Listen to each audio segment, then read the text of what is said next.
ಮೊನ್ನೆ ನಾನು ಇಲ್ಲೇ ಇದ್ದೆ, ಆಗ್ತೀನಿ 4-5 ದಿವಸ ಇಲ್ಲೇ ಇದ್ದೆ. ಮೊನ್ನೆ ಏನೋ ತುರ್ತಾಗಿ ಬೇರೆ ಕಾರ್ಯಕ್ರಮ ವಿದ್ಯೆಯಿಂದ ಹೊರಟುಬಿಟ್ಟಿದ್ದೆ. ಹೊರಟಾದ ಸಂದರ್ಭದಲ್ಲಿ ಹೀಗಾಗಿದೆ ಅಂತ ಕಾಲ್ ಮಾಡಿದ್ರು. ಕೂಡಲೇ ಎಸ್ ಪಿ, ಡಿ ಸಿ ಮತ್ತು ಐ ಸಿ ಪಿ ಅವ್ರಿಗೆ ಮಾತಾಡಿ ಹಿಂಗೆ ಪೊಲೀಸರು ಇದರಿಂದ ಸಮಸ್ಯೆ ಈ ಥರ ಆಗಿದೆ ಅಂತ ಹೇಳಿದ್ಮೇಲೆ ಅದಕ್ಕೆ 10-15 ನಿಮಿಷದಲ್ಲೇ ಸಸ್ಪೆನ್ಷನ್ ಮಾಡಿ ಅವ್ರನ್ನ ಯಾರು ಅಲ್ಲಿ ಇದ್ದವರು ಕರ್ತವ್ಯದಿಂದ ಅವ್ರನ್ನ ಮಾಡಿ ಆರ್ಡರ್ ಮಾಡಿದ್ದಾರೆ, ಅಲ್ಲೇ ಡಿಸೈಡ್ ಮಾಡಿದ್ದಾರೆ.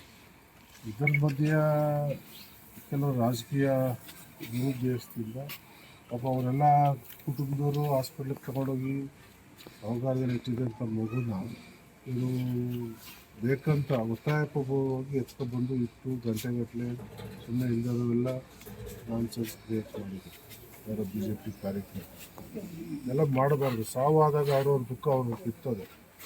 ಘಟನೆಗಳು ನಡೆಯೋದು ಆಕಸ್ಮಿಕ, ಯಾರೂ ಉದ್ದೇಶಪೂರ್ವಕ ಮಾಡಿರಲ್ಲ.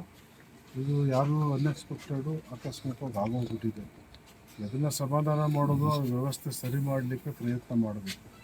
ಆರೋಪ ಮಾಡ್ಕೊಂಡು ಇನ್ನೊಬ್ಬರ ಮೇಲೆ ಗುರಿ ಕೂರಿಸೋ ಕೆಲಸ ಇವು ಮಾಡಬಾರ್ದು. ಯಾರು ಇಂಥ ತಪ್ಪುಗಳು ಆಗದವ ಅವ್ರಿಗೆ ಸರಿಪಡಿಸೋಕೆ ಎಲ್ಲರೂ ಒಗ್ಗಟ್ಟಲ್ಲಿ ತಪ್ಪು ಆಗೋದು ಯಾರೋ ಆಕಸ್ಮಿಕ ಮಾಡ್ತಾರೆ, ತೊಂದರೆ ಆಗೋದು ಸಾರ್ವಜನಿಕರಿಗೆ.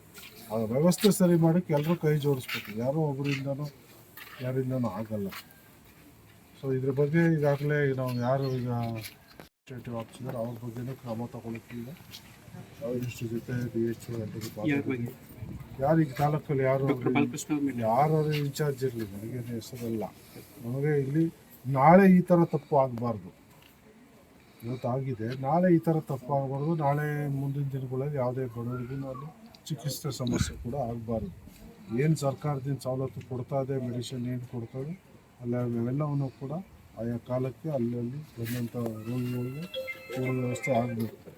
ನಾವು ನೀವೆಲ್ಲ ನೋಡ್ತಾ ಇದ್ದೀರಿ, ವ್ಯವಸ್ಥೆ ಸರಿ ಮಾಡಬೇಕು ಅಂತ ನಾವು ಎಲ್ಲ ಥರದ ಪ್ರಯತ್ನ ನಾವು ಮಾಡ್ತಾಯಿದ್ದೀವಿ. ಇದೇನಾದರೂ 20-25 ವರ್ಷದಿಂದ ಎಲ್ಲ ಬೆಳಕು ಬಂದ್ಬಿಟ್ಟಿದೆ. ಅದೇ ಸರಿ ಕಿತ್ತಾಕ್ಲಿಕ್ಕೆ ಆಗ್ತಾಯಿಲ್ಲ. ಸ್ವಲ್ಪ ಹಂತವಾಗಿ ಸರಿ ಮಾಡಿಸೋಕ್ಕೆ ನಾವು ಪ್ರಯತ್ನವನ್ನು ಮಾಡ್ತಾಯಿದ್ದೀವಿ, ಸರಿ ಮಾಡ್ತೀವಿ. ಸರಿ ಡಿ ಎಚ್ ಅವ್ರಿಗೆ ಎಲ್ರಿಗೂ ಮಾತಾಡಿದ್ದೀವಿ. ತಾಲೂಕು ಆಫೀಸಲ್ಲಿ ತಾಲೂಕು, ಯಾಕೆಂದರೆ ಜಿಲ್ಲಾ ಕೇಂದ್ರ ದೂರ ಇರ್ತದೆ, ಬೆಂಗಳೂರು ಮೈಸೂರು ಕೂಡ ದೂರ ಇರ್ತದೆ. ಅಲ್ಲಿಗೆ ಹೋಗುವಷ್ಟು ಸಮಯ ಇರಲ್ಲ. ಇಂಥ ಒಂದು ತುರ್ತು ಸಮಯದಲ್ಲಿ ಸ್ಥಳೀಯವಾಗಿ ಚಿಕಿತ್ಸೆ ಕೊಡಬೇಕಾಗ್ತದೆ. ಅದಕ್ಕೆ ಬೇಕಾದಂಥ ಎಮರ್ಜೆನ್ಸಿಗೆ ಮೆಡಿಷನ್ನ ಸ್ಟೋರೇಜ್ ಮಾಡ್ಕೊಳ್ಳೋ ವ್ಯವಸ್ಥೆಗೆ ಕ್ರಮ ತಗೊಳ್ಳುವಂಥದ್ದು ಇದೇ ಸರ್ಕಾರದಿಂದ. ಅದನ್ನು ಕಡ್ಡಾಯವಾಗಿ ಪಾಲನೆ ಮಾಡೋಕ್ಕೆ ವ್ಯವಸ್ಥೆ ಮಾಡ್ತೀವಿ. ಈಗ ಅದು ಏನಾಗಿದೆ ಹೇಳಿದ್ನಲ್ಲ, 16 ವರ್ಷದಿಂದ ಇವೆಲ್ಲ ಬೆಳಕ ಬಂದ್ಬಿಟ್ಟಿವೆ ದಿನಗಳು. ಅವನ್ನೆಲ್ಲ ಒಂದೊಂದೇ ಸರಿ ಮಾಡಬೇಕು. ಈಗ ನೀವೆಲ್ಲ ನೋಡಿದಂಗೆ ನಾವು ಎಲ್ಲ ಥರದ್ದು ಪ್ರಯತ್ನ ಮಾಡ್ತಾಯಿದ್ದೀವಿ. ಆದಷ್ಟು ಬೇಗ ವ್ಯವಸ್ಥೆನ ಸರಿ ಮಾಡ್ತೀವಿ. ಯಾವ್ದಾದ್ರು ಅಭಿವ್ಯಕ್ತಿಗಳು ತಿಳುವಳಿಕೆ ನಾವು ಮಾಡೋದೇ. ಈಗ ಮಗಳಿಗೆ 3 ವರ್ಷ ಸಾಕ್ಬೇಕು ಅಂದ್ರೆ ಒಂದು 10-20 ದುಡ್ದು ಬಂದು ಮೈಸೂರಿಗೆ 4 ವರ್ಷ ಅದು ಮೂಡುದ ಇದ್ರಲ್ಲಿ 4 ವರ್ಷ ಅದರಿಂದ ಇಷ್ಟು ಖರ್ಚು ಮಾಡೋದು ಎಷ್ಟು ಹಣ.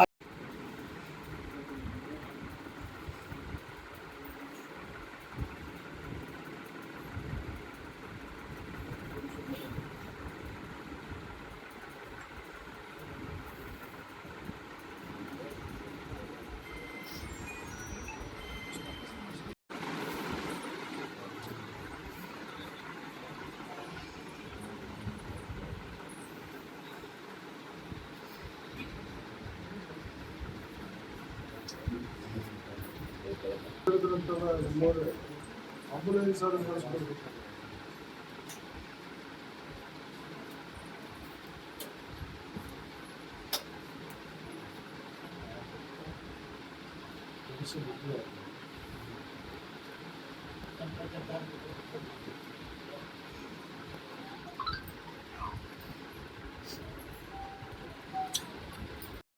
ಹೊರಟೋಗ್ತಾ ಇದ್ದಾರಂತೆ. ಯಾವಾಗ ಇದಾಯ್ತು ಡೆತ್ ಗೊತ್ತಾಗುತ್ತೋ ಎಲ್ಲ ಸ್ಮಾರ್ಟಿಂದ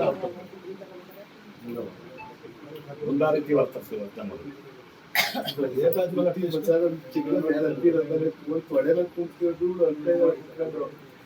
ಸೋರ್ಮಗ್ ಬಂದು ಇದು ಮಾಡ್ತಾರೆ. ಇವ್ರಿಗೆ ಬಂದು ಗಾಡಿ ತಲುಪ ಹೋಗ್ತಾರೆ ಸರ್ ಅವರು. ಅಲ್ಲಿ ಗಾಡಿ ಮುಖ್ಯ ಆಗಿತ್ತು. ಈಗ